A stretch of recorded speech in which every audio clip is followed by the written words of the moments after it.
Votre programme avec April Moto, l'assurance en plus facile. Plus d'infos sur aprilmoto.com.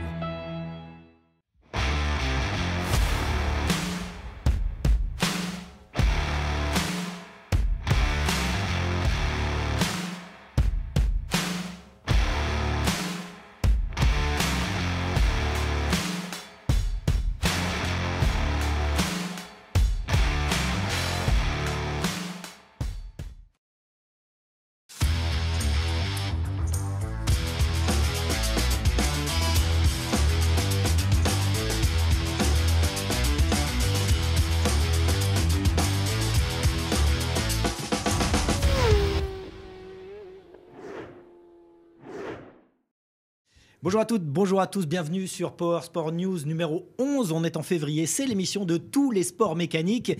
Et qui dit compétition dit tour de chauffe, qui dit émission dit sommaire. On démarre avec Greg Black, pilote iconique qui évolue en endurance depuis 2008.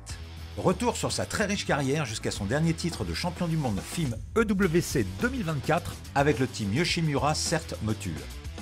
Dans notre rubrique portrait, découverte d'un photographe emblématique dans l'univers moto, Bruno Desgaillet, qui depuis les années 70 nous propose de superbes images, véritables reflets des différentes époques. Enfin, Pierre-Marie Castella, entraîneur national en enduro au sein de la FFM, revient sur le titre de l'équipe de France championne du monde en ISDE 2024 après 7 longues années d'attente. Avec nous sur ce plateau de Power Sport News, comme toujours, Pascal Tomek. Bienvenue Pascal, merci. Bonjour à tous. Merci d'être là. Avec nous également, Greg Black. Bonjour Greg. Bonjour David. Merci d'être venu et t'es venu les mains pleines avec cette magnifique moto qui était déjà là sur le plateau avec ton boss Damien Saulnier le mois dernier. Merci d'avoir amené la moto. Je ne l'ai pas amené moi personnellement, mais ça fait plaisir de la voir ici. On la voit sur de nombreux plateaux et puis sur pas mal d'événements. Elle est championne, donc il faut qu'elle soit là. On l'a vu aussi à la conférence de presse de la Fédération française de motocyclisme en décembre. Elle est magnifique. Elle est magnifique. C'est notre moto, elle nous tient à cœur, elle est belle et elle gagne. Donc c'est la meilleure moto. Et elle gagne. Donc cette moto, elle est championne du monde d'endurance 2024. Avec toi, Greg, c'est ton titre, c'est pas ton premier titre. T'en as combien ? Non, tout à fait. J'ai 3 titres en championnat du monde EWC, la catégorie principale, et un titre en 2014 avec le Suzuki Junior Team en catégorie stock. Voilà, donc tout avec Suzuki. Et ouais, tout le temps, on dirait que c'est la marque de cœur. J'ai roulé parfois avec différentes marques à un moment donné dans ma carrière, mais ça m'a pas réussi, donc je reste chez Suzuki. Et tout avec Motul. Pascal, quand les équipes comme ça sont championnes du monde, vous avez j'imagine une fierté, une forme de fierté. Et vous aimez quand la moto est exposée comme ça ? Oui, on est même, c'est plus que la fierté, on est honoré d'être à la fois partenaire de Suzuki depuis tant d'années et d'être champion du monde, avec des garçons comme Greg. Je me considère un peu même comme un privilégié d'être Motul et d'être champion du monde avec eux. Et puis un parrain quelque part de ce team. Greg, la saison dernière n'a pas été si facile que ça. Parce que sur le papier, vous avez gagné quand même 2 des 4 courses. Et quelles courses, les 24 heures moto et le bol d'or. Vous avez fait des podiums quasiment à chaque fois. Et en plus, vous êtes champion du monde. Mais ça a été difficile. Toi, tu t'es blessé notamment. Ouais, c'est vrai que la saison, elle a hyper bien commencé avec des essais à Jerez. On a pu voir les évolutions sur la moto, malgré que ce soit une moto qui date de 2017. Le team, le Yoshimura CERT Motul, arrive à apporter des évolutions chaque année. Et donc, tous les ans, on arrive à la faire progresser. Et on a vu le potentiel de la moto aux essais à Jerez et à Valence. Et avec les nouvelles personnes du team, les nouveaux techniciens qui ont apporté aussi des nouvelles choses. Et rapidement, au Mans, on a pu répercuter ça pendant les essais. Et on a vu nos performances qui étaient assez bonnes par rapport à la concurrence. Donc, on a gagné cette épreuve des 24 heures du Mans. Ça nous tenait à cœur parce que on est à domicile avec le CERT qui est basé au Mans, au Technopark juste à côté. Mais la course n'avait pas été de tout repos puisque on a eu un petit problème technique à un moment donné qui a créé un problème d'antipatinage sur la moto. Donc je suis tombé à mon deuxième relais. Oui, c'était avant le raccordement. Et puis, tout à fait. Mais tu étais proche du retour au stand. Proche des stands, la moto elle a rien eu. C'est une moto qui a été conçue pour être solide. On sait que le CERT sont très forts à concevoir des motos solides pour l'endurance. Et donc, elle a été très peu abîmée. J'ai pu la ramener rapidement au stand. Et on n'a pas perdu finalement tant de temps. Et mes coéquipiers, Étienne Masson et Dan Linfoot, que c'est sa première épreuve avec le team, ont fait du bon travail. On a réussi à avoir un bon rythme et à gagner cette épreuve des 24 heures du Mans. Donc, on a hyper bien. À Suzuka. Non, après, on a été à Spa. Donc, à Spa, on a fini deuxième, donc un nouveau podium pour nous. On n'avait jamais réussi à accrocher le podium à Spa. C'est un circuit qui est magnifique et on a vraiment de la chance de rouler sur ce magnifique tracé. Mais c'est vrai que chaque moto a ses avantages et ses inconvénients. Et on n'arrive pas encore à trouver sur un secteur à Spa vraiment les bonne performance par rapport à la Yamaha du Yacht à Spa. Donc on a dû un peu se satisfaire de la deuxième place que à 40 secondes de la victoire, donc très peu, mais des points importants pour le championnat. C'est une course de 8 heures, donc automatiquement moins de points à marquer que sur une épreuve de 24 heures. Ouais. On repart en tête du championnat. Assez confiant, sachant qu'avec les Japonais, la moto est performante à Suzuka. Et au test là-bas, on avait quand même de bonnes visions sur la course en disant on allait pouvoir peut-être jouer un podium. Malheureusement, on a la première journée de test, j'ai eu une chute un peu particulière en sortant des stands au deuxième virage. Et finalement, je tombe et je me casse assez gravement le poignet. Et avec, énorme blessure. On a vu les radios. T'as combien de vis? Ouais, j'ai eu 5 ou 6 broches externes avec des plaques et des vis. Directement quand je suis tombé, j'ai vu que c'était une blessure assez grave au poignet. Pourtant, le poignet, c'est une petite articulation. On pourrait se dire que ça va vite se réparer. Mais on se rend compte qu'il y a beaucoup de force qui passe par une très petite articulation. Et même à gauche. Et même à gauche. Donc 4 fractures d'os plus des ligaments arrachés. Et une blessure sûrement l'une de mes plus compliquées parce que les poignets en moto, ça serre beaucoup. Donc là, je savais que j'allais être pas apte pour la course. C'est une course... Je fais une petite pause justement pour Pascal. Quand tu as vu que Greg s'était blessé au poignet, est-ce que tu pensais que la saison était terminée pour lui? Oui. Oui, la blessure était tellement... On l'a vu, hein, le poignet il était comme ça, ton poignet. C'était dingue. Toi, tu t'es dit quoi à ce moment-là? Je me suis dit, on va passer devant. La saison 2024, c'est même plus que difficile. Ça va pas s'arrêter. Ça va s'arrêter. T'es blessé toi au poignet? Non, au bras. J'ai déjà eu une triple fracture du radius cubitus en moto. Quand on voit le temps que ça prend pour repartir. Mais quand on écoute ces garçons, on vient de voir le Gladiator 2. Donc Gladiator, ça veut tout dire avec ces garçons-là. Ouais. Ils sont beaux quand on les regarde. Ils nous expliquent tout simplement qu'il s'est fait mal à la main. Ouais. C'est même difficilement compréhensible. Il s'est fait mal à la main avec des fixateurs externes. Quand on les voit, les fixateurs externes, on tourne la tête, on tourne de l'œil même, tellement c'est violent. C'est vraiment des combattants, quoi. Donc c'est extraordinaire. Alors moi j'ai vu Greg, j'ai vu tes radios, parce que tu me les as envoyées. C'est bon, voilà. J'ai vu aussi à quel point ton poignet était enflé. Et quand j'ai appris que alors déjà, Suzuka, t'as pas pu le faire, évidemment. Mais après, t'es revenu au Bol d'Or avec t'es revenu au Bol d'Or, mais c'était pas guéri, rassure-moi. Non, bien sûr. Explique, dis la vérité maintenant. Il y a prescription, tu peux tout dire. Ouais, non, bien sûr. C'est vrai que moi, j'avais pour but de automatiquement louper Suzuka. Je savais que les délais étaient trop courts directement. Les chirurgiens me l'ont dit clairement. Et à force de se blesser, on sait les délais. Mais les chirurgiens m'ont directement dit qu'une blessure comme ça, c'est entre 6 et 9 mois. Et donc, du coup, il me dit, voilà, une personne normale, mais 6 mois à tenir une fourchette dans sa main, tout simplement. Donc ça va être compliqué. Mais le chirurgien, il m'a pas dit non. Là, tu lui as dit, j'ai pas besoin de manger, j'ai besoin de rouler. Et donc, il m'a dit oui sans me dire oui. Mais il m'a dit, si tu fais les choses correctement... Voilà, mais mon chirurgien m'a quand même dit, après le Bol d'Or, j'avais rendez-vous avec lui, et il suivait pas du tout la moto. Il m'a dit, j'ai quand même pris l'abonnement pour allumer ma télé et regarder le départ si tu y étais, parce que j'y croyais vraiment pas.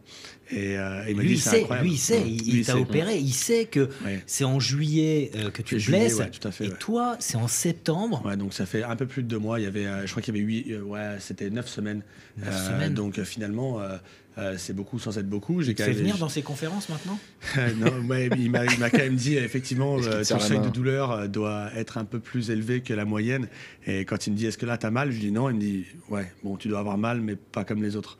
Et c'est vrai que c'est pas évident de c'est vraiment de la douleur. T'as eu vraiment mal. Ouais, j'ai eu mal. En fait, j'ai vécu 2 mois assez difficiles où j'ai pas été en vacances. Hein. C'était tous les jours du kiné, de la rééducation, du sport, à m'entraîner. J'ai repris le vélo rapidement sur la route où je pouvais même pas tenir le guidon du vélo. En fait, hein. Je faisais du VTT sur la route parce que je pouvais pas faire du vélo de route sur la route. Ça me faisait trop mal. Et là? Là, maintenant, ça commence à aller mieux. Bien automatiquement, j'ai fait une course trop tôt, mais je me suis engagé à cette course et le mental a pris le dessus. Pas pour rien, en tout cas. Voilà, c'était important pour moi parce que je fais partie un peu des murs avec le CERT, avec Motul qui sont toujours à mes côtés, qui ont toujours été à mes côtés, avec Suzuki et le CERT. Donc c'est important pour moi d'être aussi là, présent. Et la course du Bol d'Or, c'était la finalité du championnat. Je savais qu'on avait une moto qui fonctionne toujours bien au Bol d'Or et qu'on pouvait se battre pour la victoire. Et malgré tout, c'est un circuit qui est tout de même un peu moins physique que les autres. Je pense que s'ils avaient été à Suzuka, ça aurait été plus compliqué. Et donc je me suis dit, voilà, je serai prêt, je ferai tous mes relais et je serai en forme. Et c'est vrai que tu as fait tous tes relais. Pascal, non, mais on l'a dit, bon, c'est impressionnant. Franchement, moi, j'y croyais qu'à moitié, que tu fasses tous tes relais. Je pensais pas que tu ferais le départ d'ailleurs, mais voilà, c'est dingue tout ça. Hein. Maintenant, Pascal, l'histoire de Greg, toi, tu le suis depuis ses débuts? Oh, quasiment. Quasiment depuis le début. Et je dirais qu'à chaque départ de course d'endurance, quand il prend le départ, alors, pour des raisons personnelles... Voilà, j'ai une question sur le départ. D'affect. Tu nous dises le truc. D'affect avec lui. Et je me dis... si jamais quelqu'un prend le dessus, et j'attends la fin du premier tour avec impatience, je ne sais pas pourquoi, parce que ça va durer 24 heures, et je me dis, le connaissant, il va faire le all shot, quoi. Il va finir le premier tour en tête, quoi. C'est un peu la marque de fabrique de Greg Black. C'est à la fin du premier tour, t'es en tête. Ouais. Mais franchement, le plateau de l'endurance change chaque année. Il y a des épées, hein, les mecs qui sont là, c'est des anciens du MotoGP. T'en fais une question d'honneur ou quoi? C'est quoi le truc? Tu te dis rien à foutre? Non, je finis premier au premier tour, quoi. Pour être très honnête, quand j'ai commencé l'endurance en 2008, donc ça fait quand même longtemps, ça fait quand même maintenant 16 bols, 16 Le Mans que je fais. Donc ça commence à faire beaucoup de courses de 24 heures. Et quand j'ai commencé, automatiquement, je faisais partie des petites teams privées. On commence en bas de l'échelle et on doit se battre, se montrer. Oui. Et quand on fait partie des équipes qui sont automatiquement des petits budgets, où les motos ne sont pas forcément les plus fiables, où on a des pneumatiques qui ne peuvent pas forcément se battre en tête avec les autres, ou des coéquipiers, on peut faire des erreurs, on peut tomber, donc on ne sait pas comment la course va se dérouler. Donc le but, c'est essayer de se montrer un petit peu, de rouler vite en qualification quand on a la moto pour nous. Et en course, quand on part peut-être 20e, 25e, 17e, il faut partir et montrer au team officiel que malgré tout, on arrive à rouler vite, on arrive à être présent. Et c'est ce que j'ai réussi à faire à partir des années en 2009, 2010, avec la moto du RAC 41 à l'époque. J'ai fait des départs de course où j'étais aux avant-postes, même avec le team Honda FMA en 2013, on est parti, je crois, 26e sur la grille, et j'ai fait les 3 premiers tours en tête. Et on entend ce Eurosport, et on se dit, mais qui c'est qui est devant? Et c'est vrai qu'à ce moment-là, c'était un peu un but pour moi de faire ça, de partir. Et tu as gardé ce truc, c'est-à-dire, moi, c'est le all shot. Non, maintenant, c'est pas du tout mon but. Au contraire, depuis que je fais partie des teams officiels, au junior team, bien sûr, quand j'étais en 2014, 2015 avec Suzuki, on voulait bien partir parce que on savait qu'on avait le rythme en piste pour rouler avec les pilotes de devant, qui étaient à l'époque le CERT, le GMT, ces équipes-là. Mais après, au ravitaillement, automatiquement, avec Motostock, on perdait du temps. Donc après, ça crée un écart et on pouvait plus suivre. Mais dans les premiers relais, je pouvais me battre avec tous les pilotes en piste. Je l'ai fait de nombreuses fois avec Vincent Philippe ou avec David Checa qui roule au GMT à l'époque. Je me battais avec eux avec la Motostock. Donc ça, c'était intéressant de pouvoir faire ça, de bien partir. Mais une fois que j'ai intégré les équipes officielles comme le CERT, le but était clairement de prendre un départ. On sait déjà qu'aux qualifications, on va généralement arriver à se qualifier dans le top 5. Et donc de partir sur une course d'endurance, c'est toujours on essaie toujours de partir le plus vite possible. Mais le but, c'est d'être en sécurité, de lancer la course correctement pour l'équipe. Et il y a un risque quand même. Il y a un risque de tout donner dès le premier tour. Et quand c'est de l'endurance, il y a 24 heures derrière. Et donc aujourd'hui, moi, je considère que j'arrive à avoir une cohésion pour réussir à monter vite sur la moto. Je pars, mais comme mon mécanicien Louis me l'a dit la dernière fois au Bol d'Or, j'avais un peu l'appréhension de monter sur la moto un peu trop vite avec mon poignet, de ne pas réussir à lâcher l'embrayage correctement, de faire une bêtise. Alors, j'ai tout fait tranquillement. Et il m'a dit après, t'aurais dû encore monter plus doucement sur la moto. On aurait dit que t'étais le plus lent. Et pourtant, je suis parti en tête. T'es parti en tête, donc, je me rappelle très bien. Donc là, il y a des images là. Donc c'est vrai que c'est pas du tout le but. Mais quand on part en tête, automatiquement, on véhicule une belle image. Et pour le team, on est aux avant-postes et de suite, on arrive à être dans le bon rythme et lancer l'équipe. Et souvent, quand on voit les motos qui partent en tête, généralement, c'est les motos qui finissent dans la même position à la fin. Greg, ton parcours à toi, tu viens d'où, d'une famille de motards, comment ça s'est fait rapidement, mon père était motard en championnat de ligue, on va dire, en Angleterre, parce que moi je suis né en Angleterre, mes deux parents sont anglais, et donc mon père faisait de la moto étant jeune, mais faute de budget, il a arrêté, il était mécanicien moto, et ma mère avait un magasin de moto, donc en fait il était un peu dans le domaine de la moto. Tu baignais dans cette atmosphère. Après j'étais pas né à cette époque-là, donc du coup après quand je suis né, ils sont venus habiter en France. Et à partir de ce moment-là, en fait, on n'a pas du tout fait de moto parce que mon père était un petit peu dégoûté du milieu de la moto, n'ayant pas le budget pour pouvoir continuer. Et donc, nous, on ne regardait pas du tout la moto. Et à partir de l'âge de 8-9 ans, on a commencé à y remettre les grands prix, etc. Et moi, ça m'a tiré, en fait, de faire ces courses-là. Et j'ai commencé à faire de la course moto assez tard par rapport à certains. J'ai commencé à 14 ans, du moment où, en France, on peut rouler avec le BSR, on peut rouler sur la route. Et moi, je voulais absolument une 50 cm3, habitant à la campagne. Je voulais une moto pour me déplacer, pour aller voir mes potes, et je voulais aussi faire des courses parce que je radais les grands prix. J'avais une moto et moi je me suis dit je veux faire des courses. Et mes parents voulaient pas du tout que je fasse la course moto parce que ils connaissaient le budget. Ils en sont revenus. Automatiquement maintenant oui, mais c'est vrai que dans les débuts. Ils te suivent. Ouais, bien sûr. Mon père m'accompagne sur beaucoup de courses, pas toutes, mais quasiment toutes, et ma mère m'a accompagné pendant de nombreuses années dans la moto. Mais après mon début en 50 cm3, je suis passé rapidement en 125 quand je parlais de France. J'ai réussi à performer assez rapidement avec l'aide de mon père qui a réussi à créer un peu, à m'acheter une moto. On bidouillait un petit peu, d'essayer de faire ça. Et c'est Damien qui te repère ou c'est toi qui tape à la porte? En fait, pour on va dire faire une longue histoire, la faire un peu plus courte, moi j'étais en championnat d'Europe, je suis passé rapidement en championnat d'Europe en 600 stock parce que j'ai vu que la voie Moto 3 à l'époque c'était 125 était un peu fermée, il fallait avoir beaucoup de budget et moi j'en avais pas, donc je suis rapidement passé dans la voie 600 en stock en Europe, et en stock en Europe j'ai réussi après 2 ou 3 années à performer et j'ai voulu passer en 1000, et quand j'ai voulu passer en 1000 je me suis dit rien de mieux que de faire de l'endurance, même en tant que quatrième pilote. Parce qu'on roule beaucoup. Donc j'ai dit, tiens, je vais faire de l'endurance. Donc j'ai demandé à mon coéquipier Grégory Junior à l'époque de rouler au RAC 41. 2009, fin 2008, j'ai fait ma première course à Manicourt sur une 1000. J'avais jamais roulé. J'étais pris en tant que pilote remplaçant. Et 2 semaines plus tard, j'étais titulaire sur la moto. Et l'endurance est partie de là. J'ai jamais arrêté. Et j'ai toujours essayé de continuer la vitesse à côté. J'ai fait le Stock 1000 en 2009. Et j'ai fait des remplacements pour Honda en Super Sport. J'ai fait plusieurs saisons aux courses en vitesse. Mais c'est vrai que l'endurance m'a souri, dans le sens où quand j'étais en team RAC 41, qui était un team privé, on a réussi à faire des podiums au général.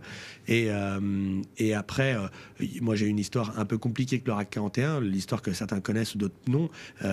C'était avec Arnaud Larose, qui était le manager de l'équipe. Je pense que tu connais David très bien.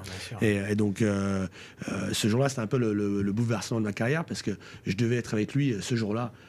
Quand il a pris l'avion, fait un repas de soutien, que toute sa famille sont décédés dans l'avion. C'était un drame. Donc moi, ce jour-là, je devais être avec eux. La veille, je me suis fait les ligaments croisés de mon genou. Et ça, c'est une histoire de dingue. Accident d'avion, toute la famille décimée. C'était incroyable. Et puis toi, tu dois être dans l'avion et tu y es pas. Quoi. Et donc, en fait, ça m'a un peu fait réfléchir sur ma carrière. Après, grâce à l'aide de Christophe Guyot. Oui, bien sûr. Et grâce à l'aide de Christophe Guyot, qui nous a réussi à nous retrouver une place dans le team Mako, un team slovaque. J'ai fait 2 années d'endurance, mais qui n'était pas très productive parce que c'était un team slovaque, on faisait pas beaucoup d'essais, pas beaucoup de courses. Et au final, je savais pas trop ce que j'allais faire de ma carrière. Je faisais des coachings, des cours un petit peu, et je voulais presque arrêter la moto parce que le but pour nous, c'est la passion, l'envie, le plaisir. Et en fait, j'en trouvais plus.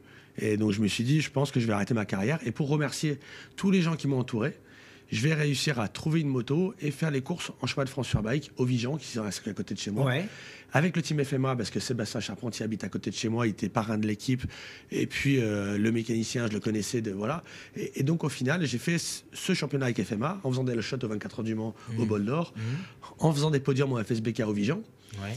Et à l'époque, Roland Wozniak, qui travaillait chez Dunlop, lui dire voilà, il faut que tu me donnes les pneus pour la course. Et il me dit, moi j'avais pas d'argent. Il m'a dit écoute, si tu fais podium, on te les donne.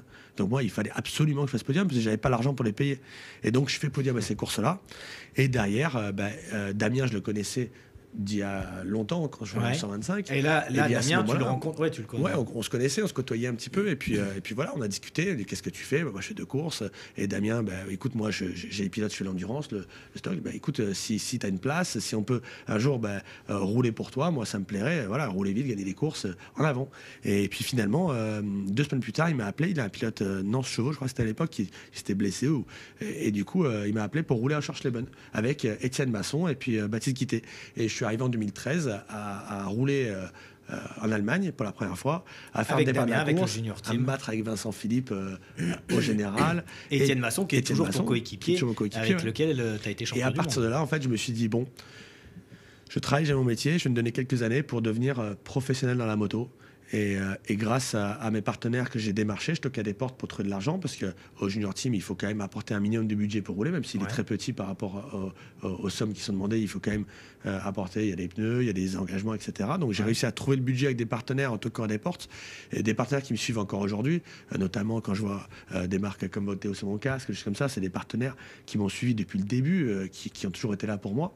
Et du coup, grâce à ça, on a réussi avec le junior team à être champion directement à FSBK en catégorie stock et champion du monde de la Coupe du Monde en endurance. Et la machine Greg Black était lancée. Là, voilà. Pascal, on va suivre. On sera aux 24 heures, on sera au Bol d'Or évidemment. Si on peut à Suzuka, si on peut à Spa. Alors, on va le suivre, mais d'autant plus de près parce que la vraie histoire, la première histoire avec le propriétaire de la marque, c'est qu'il y a un peu plus de 40 ans, il est à un dîner avec Pop Yoshimura et Monsieur Suzuki. C'est la première rencontre avec une marque de moto japonaise. Et effectivement, il revient, donc notre propriétaire de marque, il revient avec ce message et on n'a jamais cessé d'être partenaire de Suzuki. Donc pour nous, il y a une importance, pas capitale, mais on nous dit souvent, alors Pascal, ils ont fait quoi Suzuki cette année? Alors quand je l'ai eu il y a 2 jours et qu'il me dit, je lui dis on est champion du monde, ouais. C'est bien. Et on a fait notre travail comme lui a fait le sien il y a 42 ans. Merci Pascal, merci Greg d'être venu sur le plateau. Tu vas repartir avec ta moto en roulant, là, direct. En roulant sur le périph. Depuis ce studio La Rivière, hop, tu sors et puis c'est en wheeling, s'il te plaît. Bien sûr, en plus, c'est une moto d'endurance et les phares, c'est parfait. Ouais. Allez, gauche, tu peux lâcher merci la main Greg. Merci Pascal, David. tu restes avec nous pour la suite de l'émission. À tout de suite.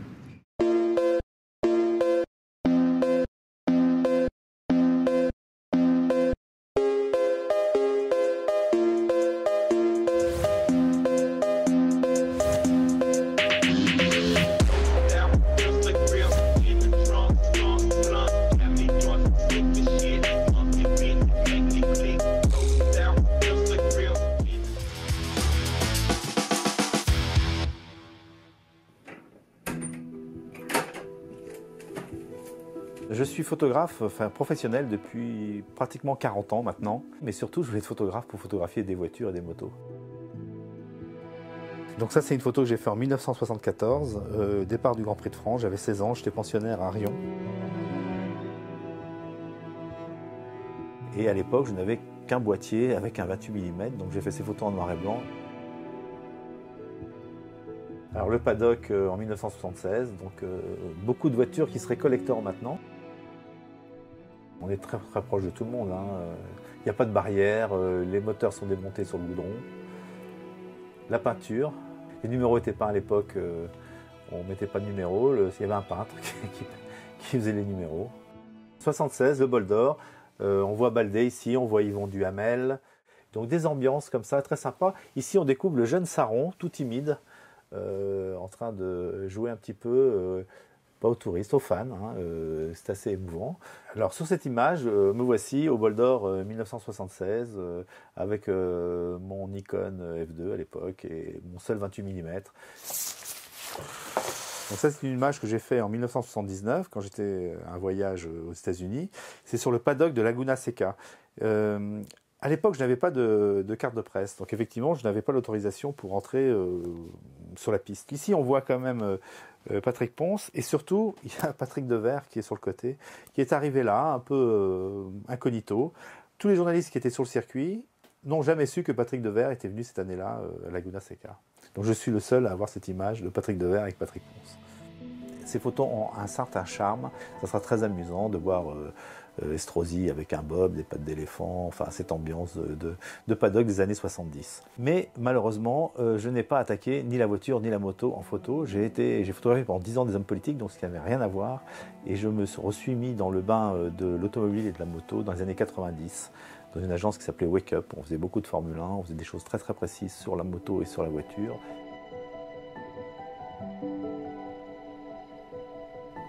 On peut dire que depuis 40 ans, la technique photo a beaucoup évolué. Déjà, la technique en elle-même photo, parce qu'on est passé vraiment de l'argentique à la photo numérique. Et puis surtout, la grande différence depuis 40 ans, c'est le travail que l'on peut faire sur les circuits, qui a complètement changé.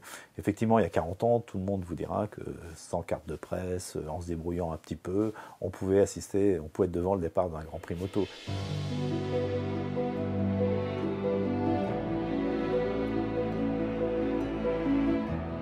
En fait, c'est un livre qui a 365 portraits de personnalités de la moto, des personnalités connues et moins connues.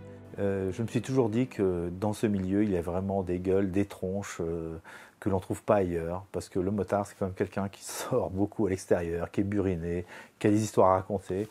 Et tous ces gens-là, depuis que je les fréquente, comme je fais beaucoup de portraits, je me suis dit un jour, j'aimerais bien faire une expo avec ces portraits.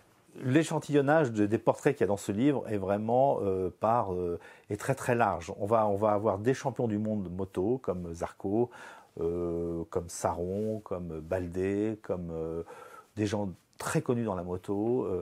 Alors toutes les photos ont été effectuées avec le même matériel pendant 2 ans. C'est-à-dire j'ai pris exactement le même objectif, c'était un 85 mm. J'ai fait les photos sur un fond noir.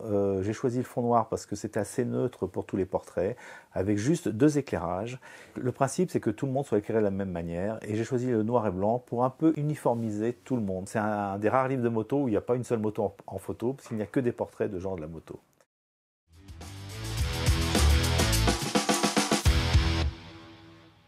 Nous sommes de retour sur le plateau de Power Sport News pour la ligne droite finale de l'émission. Avec toi, Pascal Tomec, on reçoit Pierre-Marie Castella. Salut Pierre-Marie. Salut. Salut Pierre-Marie. Pierre-Marie Castella, coach, comment on dit? Entraîneur, coach, DTN Non. Non, entraîneur national. Entraîneur pour la FFM. D'enduro. D'enduro. Et responsable de toute la filière. Auprès de la FFM. Voilà, auprès de la FFM. D'accord. Donc, tu as été récompensé en décembre dernier par la Fédération française. Vous êtes monté sur la scène pour recevoir vos trophées. Vous aviez déjà eu des trophées. Oui. Vous avez gagné la Coupe du Monde. Tu nous expliques? C'est les ISDE, donc c'est 6 jours de compétition. Il y a toutes les... Voilà, c'est le moment de l'année, c'est un peu les JO, on va dire. Les JO de l'enduro. Voilà, les JO de l'enduro. Il y a une semaine de reconnaissance à pied, à peu près 130 km pour les pilotes de marche. C'est déjà un sport. Voilà, donc il faut déjà tout bien structurer là-dessus, que ça parte bien. Et puis voilà, toutes les nations, les États-Unis, les Australiens, voilà, des nations qu'on n'a pas forcément sur le championnat du monde. Et donc, en trophée, la France est championne du monde. Voilà, donc c'est le Graal. Et les juniors sont 2e, et l'année dernière avait été 1er. Et les trophées l'année dernière avaient été 2e. Donc vous avez inversé les rôles, mais vous êtes toujours... La France, Pascal, joue les premiers plans en enduro, et c'est pas d'aujourd'hui. Alors, il y a un moment que ça joue sur le premier plan. Le off-road en France, c'est quand même assez particulier. On a ramené énormément de belles médailles. Donc, alors moi, j'ai une question. Oui. On parle de France, on parle de patrie. Est-ce que tu leur apprends la chanter la Marseillaise? Bien sûr. Est-ce que ça fait partie du rôle du coach aux 6 jours de ne pas oublier de la chanter, puisqu'on a reproché aux joueurs de foot de la murmurer? Donc, est-ce que dans le monde de l'enduro, est-ce qu'ils sont plus patriotes? Est-ce qu'on a plus de patriotes? Est-ce qu'ils connaissent la Marseillaise déjà? Bien sûr qu'ils la connaissent. Et puis moi, j'ai fait en sorte, dans un stage de préparation, sans ces histoires-là, parce que je suis quand même à la fédération depuis un moment et j'ai participé aux ISDE, je les ai vécus aussi en tant qu'entraîneur adjoint. Et donc, je suis très sensible à ça. Je me rappelle des grandes années avec des grands pilotes. Donc, je suis un passionné et j'ai des émotions comme tout le monde quand je vois les JO, quand je vois des GP, des MotoGP, etc. Voilà, tous les Français, ça fait quelque chose, ça donne quelque chose. Donc là, en stage de préparation aux ISDE, on avait mis en place on va dire des entraînements un peu spécifiques, marrants, et par moment, on chantait la Marseillaise. Vous voyez, donc c'est pas, j'ai pas écouté ce qui se passait dans les autres disciplines. Vous entraînez à gagner, quoi. En fait, ouais, c'était pour. C'est un entraînement de la. Tout à fait. Ouais. Mais de la victoire, parce que traditionnellement, la France, depuis quand même pas mal d'années, alors ça faisait 7 ans qu'il n'y avait pas eu ce titre mondial. ISDE, c'est International 6 Days of Enduro, c'est mythique. Ça commence à Steve McQueen, on en parlait. Voilà. Cette culture de la gagne, on parlait de la fédération aussi, ça a beaucoup aidé la fédération parce que dans les années de vache maigre en vitesse, il y a toujours l'enduro, il y a toujours le tout-terrain. Oui, il y a eu, on est un petit pays, mais il faut le rappeler, on a une fédération qui s'implique énormément. Donc moi, je parle beaucoup avec mes homologues étrangers, notamment les États-Unis cette année. Et je pense qu'on est vraiment, on investit énormément. Et l'enduro, voilà, et on va dire qu'on revient à un très bon niveau. Il y a eu un choc un peu de génération. Et là, on a reconstruit des choses et ça fonctionne bien. Pascal, je me tourne vers toi. L'enduro, championne du monde, supermotard, champion du monde par équipe. Il y a eu aussi le motocross, ça c'était l'année dernière. Mais ces équipes qui ponctuellement, et je vais me tourner après vers toi Pierre-Marie pour que tu me répondes, ces équipes, c'est des pilotes. Les pilotes, c'est des individualités. En vitesse, on a l'endurance, qui est une spécificité française, où il y a des équipes. Mais en tout terrain, c'est une fois par an. C'est une fois par an. C'est moins régulier. Et la mayonnaise prend à chaque fois avec les équipes de France. Comment t'expliques ça, toi ? Je pense que c'est de l'humain à mort. On en manque énormément ces dernières années. On manque d'être fédérés par ceux, certainement, un peu qui nous gouvernent, peut-être, qui ne savent pas mettre au premier plan. Peut-être qu'on regarde un peu moins le 14 juillet. Donc, mais on observe de plus en plus cette jeunesse. Et on se pose souvent la question, est-ce qu'ils sont respectueux du drapeau? Est-ce qu'ils sont respectueux des résultats sportifs? Et les Jeux Olympiques une réponse, là, ont été une réponse à tout ça. On est patriotique. Donc, on aime la patrie. Et je pense qu'effectivement, les sports d'équipe, notamment, alors on a les 6 jours, mais on a aussi le motocross des nations. Il fait de la motocross des nations. On a qu'il s'agisse de motocross, d'enduro, de supermotard. Est-ce qu'il y a une explication sur une méthode, Pierre-Marie, au sein de la filière française, qu'il s'agisse d'enduro, de cross, de supermotard? Parce que c'est vrai que les équipes françaises glanent des trophées et comme je le disais, c'est une fois par an. C'est pas facile de fédérer. Comment vous faites? Alors moi, est-ce qu'il y a une recette? Moi, donc, j'ai repris il y a 2 ans le poste d'entraîneur national. Donc ça, c'était dans ma charte. Donc je me posais beaucoup de questions. Est-ce que j'allais arriver à relever le défi, à ramener l'équipe de France sur la plus haute marche? Et déjà, ça passait par la construction d'un staff. Donc de prendre les meilleurs mécaniciens du championnat du monde, de prendre les meilleurs kinés, ostéopathes, docteurs, cuisiniers, et assistant, puisqu'on est sur les ISE, on est sur l'ancien règlement. Donc c'est le pilote qui fait sa mécanique. Ouais. Donc, et donc c'est un staff de 45 personnes. Donc j'ai fait des propositions à la fédération. Je les en remercie, ils m'ont suivi. Et à travers ça, j'ai fait un mélange de gens très professionnels, mais avec qui j'avais vraiment des relations humaines fortes depuis de nombreuses années, en qui je croyais. Et aussi un noyau, on va dire, d'amis, d'Aveyronais. Notamment, il y a des agriculteurs, il y a des chefs d'entreprise, il y a 5-6 personnes comme ça, un cuisinier. Mais alors, qu'est-ce qui fait la différence? Parce que les autres pays, j'imagine qu'ils se structurent aussi, ils font un peu cette démarche aussi, mais Est-ce qu'il y a une méthode que vous transmettez ou... Mais là, ça a très bien fonctionné. La première année, on a vraiment ressenti des choses très fortes et ça a matché, comme on dit, dans les résultats. Des anciens m'ont témoigné qu'ils n'avaient jamais connu ça, qu'ils étaient contents ou qu'on revenait dans des grandes années qu'ils avaient connues. Et puis bon, voilà, il y a une sensibilité qui est propre à moi et donc à travers ces amis, j'ai même un ami qui est très marrant et que je sais que je peux faire intervenir à tel moment, mais qui est très professionnel aussi et qui détend tout le monde et qui nous fait mourir de rire. Tu es en train de nous dire que c'est humain. Avant tout, humain. Ouais. C'est une différence qui se joue sur l'humain. Et est-ce qu'il y a j'imagine, évidemment, vous avez des entraînements aussi en pilotage, mais alors c'est déjà des tops, les mecs.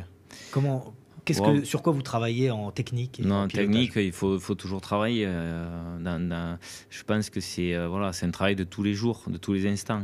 Tu observes les pilotes et tu leur dis de progresser sur tel point? J'observe et puis aussi je m'entoure. J'ai monté une cellule de la performance avec des entraîneurs en qui j'ai entièrement confiance, un qui est sur la vidéo, un qui est sur l'aspect plutôt partiel, évolution de la piste. On a pris des jeunes de la filière qui sont très motivés, qui vont courir les spéciales entre les passages pour nous indiquer les trajectoires. Tout est structuré, il n'y a rien qui est laissé au hasard. Et en plus de ça, comme je vous l'ai dit tout à l'heure, il y a une ambiance de feu. Alors, on est presque... moi je suis du sud-ouest, donc pour moi c'est du rugby, quoi. Ah oui, on l'entend à ton accent que tu es du sud-ouest. D'où précisément? À côté de Villefranche-de-Rouergue. Ah oui, voilà. C'est ça. Où il y a eu un super motard il n'y a pas longtemps. Monsieur Blanchard nous a fait un revival, super motard revival, où nous sommes rendus. C'était génial. Alors pendant longtemps, l'entraîneur de l'équipe de France, Frédéric Veil, et on a eu l'Armée de Terre, qui a été pendant très longtemps le partenaire de l'enduro en France.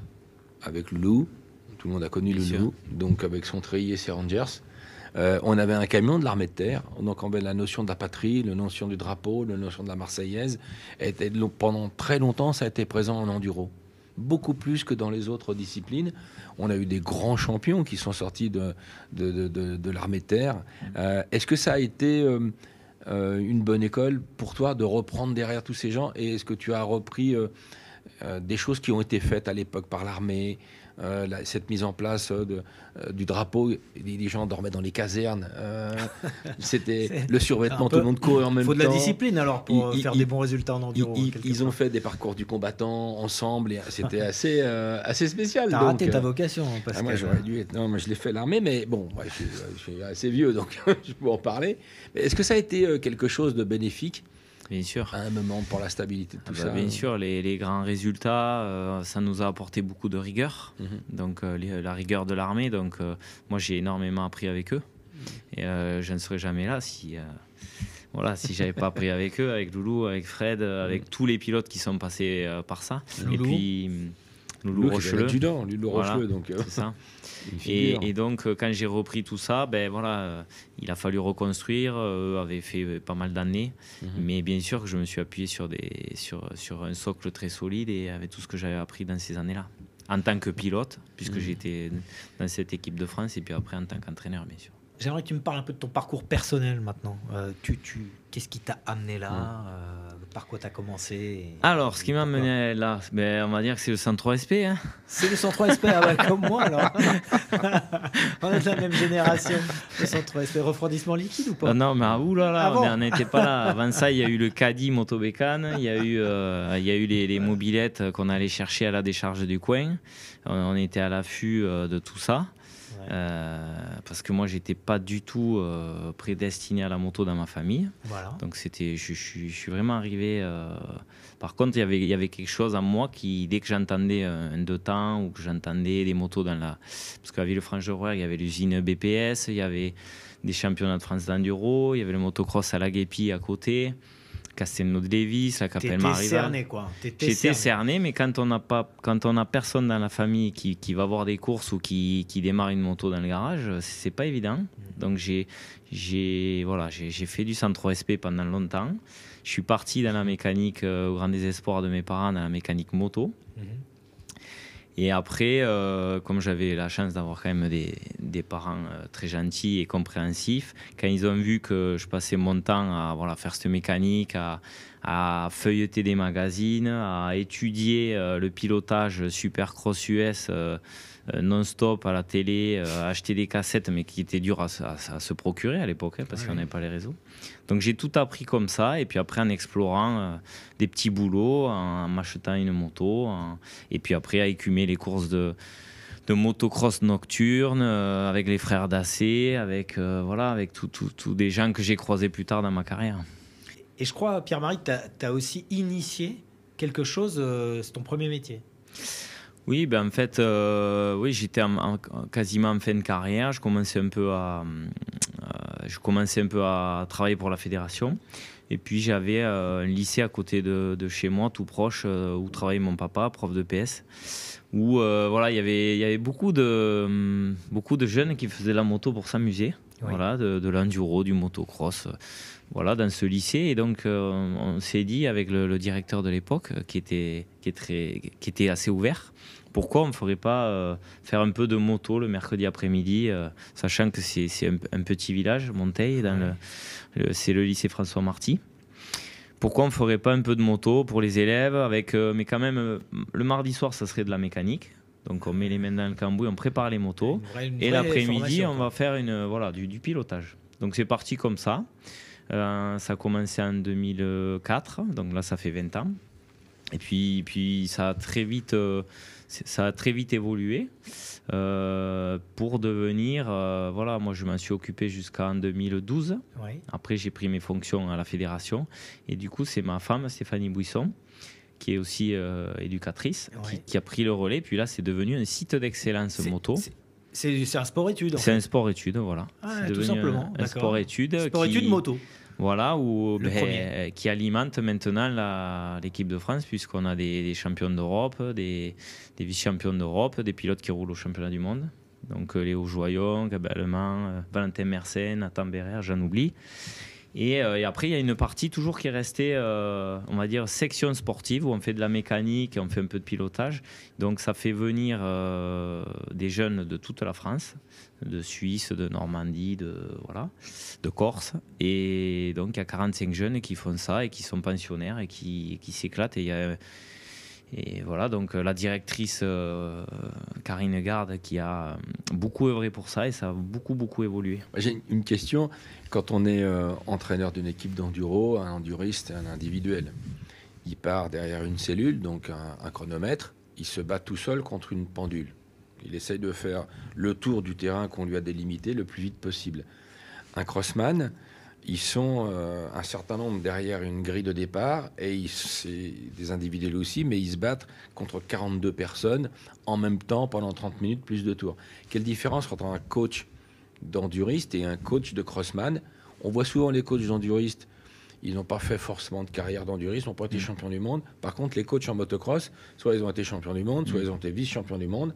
On prend un Gauthier Paulin qui est coach du motocross, obligatoirement il a fallu prendre quelqu'un qui est plus fort qu'un crossman pour montrer au crossman qu'il... Et l'enduro, ça a l'air d'être différent. Comment vous activez de fédérer un 6 jours et un motocross des nations? Alors, je pense que de toute manière, pour être un bon coach, et je le redis, je suis allé à l'INSEP, donc j'en ai côtoyé des coachs qui ont géré des grands événements dans les JO, dans des médailles olympiques. Et je pense que ce qui est important, c'est déjà, on en revient toujours à l'humain et à la passion, c'est d'avoir cette passion et de se remettre tout le temps en question. Mais après, il est évident que, encore actuellement, je roule, j'essaye des pneus, j'essaye des motos, et il faut qu'on sache de quoi on parle. Voilà. Donc déjà. Et après, il faut s'entourer. C'est des choses que avant, il y a 5-10 ans, je ne percevais pas forcément. Mais voilà, si on reparle des ISDE, cette année, j'avais une cellule de la performance avec des personnes sur qui je pouvais compter et que je savais. On ne laissait pas de place au hasard, si vous voulez. Et pour en revenir à votre question, le motocross, c'est une discipline, mais qui est très proche de l'enduro. Et en enduro, nous, on fait énormément de motocross, de pilotage sable, parce qu'il faut répéter ses gammes. Le pilotage, on répète, la gestuelle à un certain âge, parce qu'après, passer un certain âge, si on est trop vieux, c'est plus compliqué. Et après, par contre, il faut des facultés d'adaptation, de concentration et de repères visuels, parce qu'il y a les arbres, il y a plein de paramètres. Et encore une fois, il faut aimer son sport, parce qu'il faut marcher beaucoup avant la compétition. Il n'y a pas d'essai. Et puis aussi, je dirais qu'il faut une intelligence un peu plus, avec plus de maturité parce que il faut, c'est un peu comme quand vous allez en rallye, si vous ne faites pas marcher le cerveau, à un moment donné, ça ne va pas aller au bout, quoi. Merci Pierre-Marie. Le programme 2025, en quelques mots. 2025, voilà, nous on est déjà dans les stages de préparation, dans tous les âges. Ensuite, on va basculer, on va aller en Italie, préparer un peu, voir la concurrence et se jauger sur les premières courses du championnat d'Italie, qui est une copie, on va dire, du championnat du monde. Après, on va aussi faire du championnat de France, la Coupe de France. Et après, on va faire 4-5 Grands Prix. Et puis après, on va déjà arriver aux ISDE au mois d'août. Merci Pierre-Marie, merci d'être venu sur notre plateau de Power Sport News pour cette émission, pour cette découverte de ton métier de coach en enduro. Et puis on va suivre cette saison d'enduro, titre à défendre pour l'équipe de France aux ISDE. Pascal, on se retrouve dès le mois prochain avec de nouveaux invités, avec de nouvelles disciplines. Merci à tous et au mois prochain dans Power Sport News.